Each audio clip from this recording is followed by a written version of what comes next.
Salutare fraților și bine am găsit la un nou episod de reacție. Știu că piesa lui Silent care vom reacționa acum a fost făcută acum 10 zile.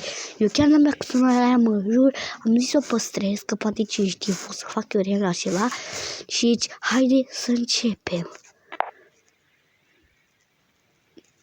Deci, de-abia aștept să văd cum a ieșit caderea. Deci, colecția de...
butoanele de 100.000 pe canalul principal și pe ăla silențios tot are 100.000, da.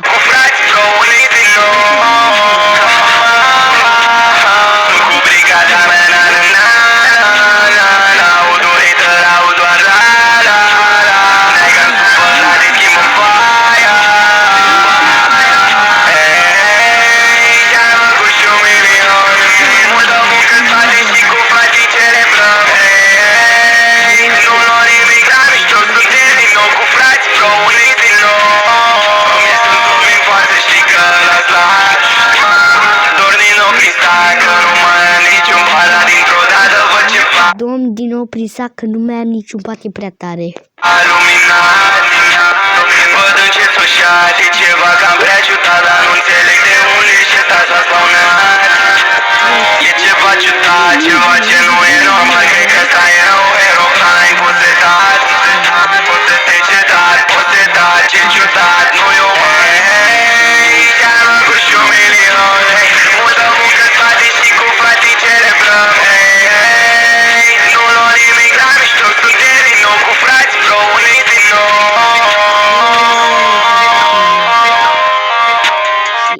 Deci da, piesa asta, frate, e cea mai bună. Deci ăsta a fost clipul, papa.